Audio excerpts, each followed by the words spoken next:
نحمده ونصلي على رسوله الكريم اما بعد اعوذ بالله من الشيطان الرجيم لقد كان لكم في رسول الله اسوة حسنة۔ رسول اللہ صلی اللہ علیہ وآلہ وسلم کا اسوہ مبارکہ کا 9واں درس ہے۔ جب رسول مقبول صلی اللہ علیہ وآلہ وسلم کی عمر مبارک 30 سال ہوئی تو آپ کو پوری قوم کی طرف سے صادق و امین کا لقب ملا۔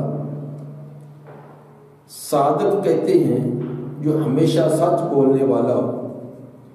جس کی زبان سے کبھی جھوٹ صادر نہ ہوا ہو، جس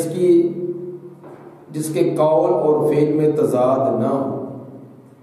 ہر معاملے کے اندر سچ بولنے والا، امین انتہا درجے کا امانت و دیانت، زندگی بھر کسی کے معلی معاملات میں، اس کی ذاتیات میں، اس کے عزت میں کسی قسم کی اس نے کبھی خیانت نہ کی ہو، تو صادق و امین کا مطلب یہ بنے گا کہ ایسا انسان جس نے زندگی بھر اپنی قوم کے اندر ایسا اخلاق کردار پیش کیا ہو کہ اس کے زندگی کے کسی معاملے کے اندر بھی کوئی عیب نقص کمی بیان نہ کر سکے۔ نبی صلی اللہ علیہ وآلہ وسلم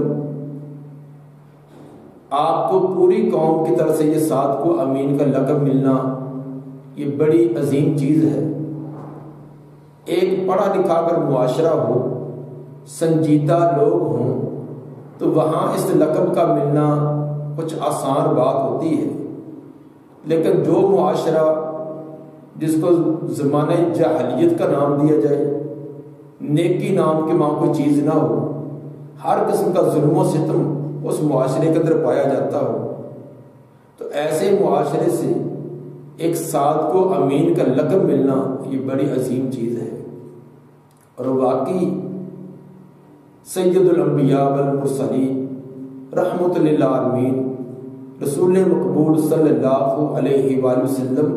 اس لقب کے مستحق تھے۔ واقعی آپ کو یہ لقب ملنا چاہیے تھا۔ کیوں؟ 30 سالہ زندگی آپ نے گزاری ہے، اپنا بچپن بھی،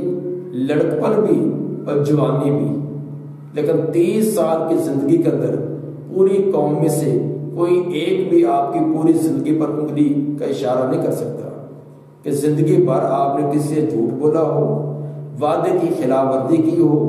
کسی سے معاملات کے اندر کوئی ہیر پھیر کی ہو، کسی کو زبان یا ہاتھ سے کوئی اذیت و تکلیف دی ہو۔ پوری قوم کو یہ چیلنج کر دیا لیکن کوئی یہ بات ثابت نہ کر سکے، حتیٰ کہ نبوت ملنے کے بعد جب آپ نے اللہ کی وحدانیت،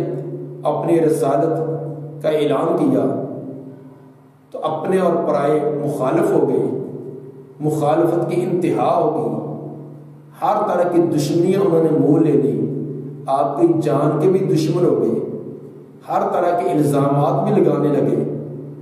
تو آپ نے پوری قوم کو ایک چیلنج کیا، اور وہ چیلنج اللہ نے قرآن کا سورہ یونس کی آیت نمبر 16 میں بیان کیا۔ کیا آپ نے فرمایا فَقَدْ لَبِثْتُ فِيكُمْ عُمَرًا مِّن قَبْلِهِ أَفَلَا تَعْقِلُونَ؟ مجھ پر الزام لگانے والوں، مجھ پر طعن و تشنیع کرنے والوں، میرے ساتھ عداوتیں و دشمنیاں کرنے والوں، بتلاؤ کہ میں نے زندگی کی لمبا عرصہ تمہارے اندر گزارا ہے۔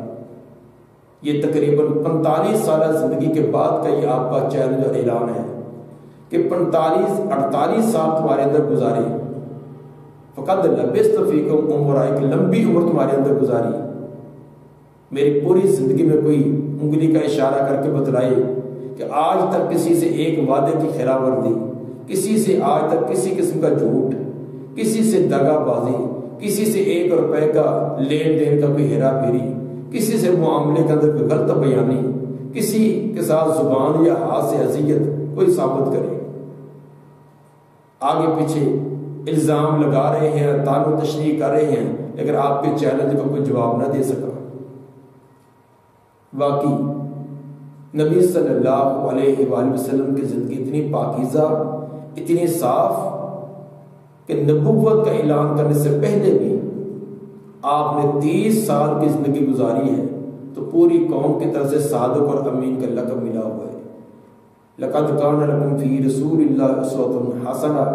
پیغمبر کی زندگی ہمارے لیے یہ اسوہ ہے کہ اگر آپ معاشرے کی اصلاح کرنا چاہتے ہیں،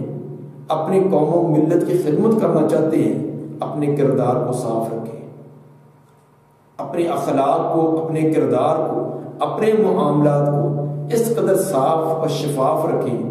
کہ آپ اپنی قوم کا یہ چیلنج کر سکیں۔ جس دفتر میں کام کریں، جس ادارے میں کریں، جس اسکول کالج مدرسہ مسجد میں کام کریں، جس مل فیکٹری میں کریں، جس قوم برادری میں رہیں، آپ چیلنج کر سکیں کہ تمہارے اندر میں اتنا عرصہ گزارا ہے کہ کوئی مجھ پر کسی قسم کا، کسی پر میں ظلم و ستم کیا ہو، کسی کے ساتھ لین دین کے معاملے میں کوئی 2 نمبری کی ہو، کسی کے ساتھ کہ میں نے غلط بیانی کی ہو، تو اشارہ کرے۔ لیکن آج ایسے کہاں سے تلاش کریں؟ دعویٰ کرنے میں تو بہت دعویٰ کریں گے،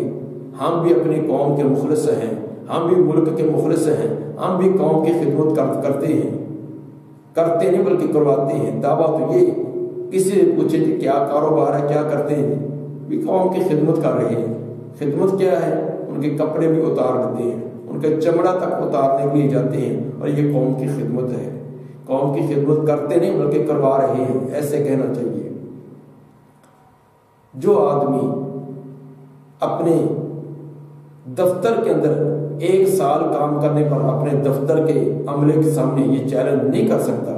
کہ بتلاؤ آج تک 1 سال میں نے تمہارے اندر ٹھہرا ہوں، 2 سال ٹھہرا ہوں، مجھ پر میں نے کسی کے ساتھ کوئی ظلم و زیادتی کی ہو، کسی کے لین دین کے اندر کوئی کمی بیشی کی ہو، تو ہاتھ کا اشارہ کرے۔ کیا کوئی چیلنج کر سکتا ہے؟ یہ نہ کوئی سیاسی لیڈر کر سکتا ہے، نہ کوئی مذہبی پیشوا کر سکتا ہے۔ قوم کی خدمت آپ کیا لوگ کریں گے؟ اس لیے اگر ہم چاہتے ہیں، واقعی مخلص ہیں، جیسے ہمارے دعوے ہیں، اور ان دعووں کے مطابق ہم عملی طور پر بھی اگر کریں گے، اپنے اخلاق کو، اپنے کردار کو، اپنے معاملات کو انتہائی صاف و شفاف رکھیں اور قوم کو چیلنج کر سکیں کہ ہم اتنا عرصہ تمہارے اندر ٹھہرے۔ کوئی ایم پی اے، کوئی ایم این اے، کوئی کاؤنسلر، کوئی استاد، کوئی ٹیچر کہ یہ دعویٰ کرے، اور تو اور کوئی استاد کھڑا ہو کر یہ دعویٰ کرے اپنے بچوں کے سامنے، اپنے اسٹوڈنٹوں کے سامنے کہ میں تمہارے اندر 2 سال 3 سال تمہارے اندر گزارے ہیں، کسی بچے پر میں نے ظلم و زیادتی کی ہو، کسی عملے پر، سٹاف کے کسی فرد پر۔ یہ ہمارا پڑھا لکھا طبقہ جو تعلیم و تعلم کے ساتھ تعلق رکھنے والا، اگر وہ یہ نہیں چیلنج کر سکتے تو باقیوں کس سے کیا امید رکھ سکتے ہیں؟ جو قوم کے مربی ہیں، اگر ان کے اخلاق اور کردار اس قدر نہیں کوئی چیلنج کر سکے، لیکن ہمارے اسکولوں کالجوں میں، ہمارے مدارس میں، ہمارے دیگر تعلیمی اداروں میں، دوسرے اداروں کی تو بات چھوڑیں، جو روحانیت کی آبیاری کے دعویٰ کو کرتے ہیں، ان کے اخلاق اور کردار، ان کے آپس میں معاملات، اپنے متعلقہ افراد کے ساتھ کیسے معاملات ہیں، یہ بھی انتہائی ناگفتہ بے بات ہے۔ کیسے کیسے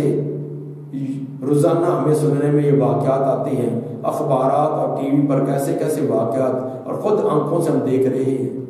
اس لیے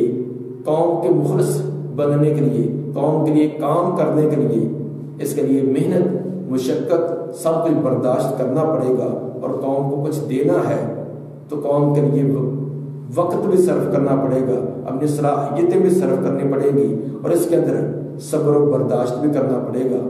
نبی صلی اللہ علیہ وآلہ وسلم کا اسوہ کہ ایسا بہترین صاف شفاف اخلاق اور کردار پیش کرے کہ قوم کو چیلنج کر سکے کہ میں تمہارے اندر اثر ٹھہرا ہوں، اور قوم بھی اگرچہ انتہا درجے کے گئے گزرے لوگ ہوں، پھر بھی وہ صادق و امین جیسا لقب اور انتہائی سچا اور امانت دیار کرنے کے لیے تیار ہوں۔ اللہ تعالیٰ سے دعا ہے کہ ہمیں نبی صلی اللہ علیہ وسلم کے اسوہ کے مطابق عمل کرنے کی توفیق عطا فرمائے۔ سبحان ربک رب العزت عما یصفون والسلام علی المرسلین والحمد للہ رب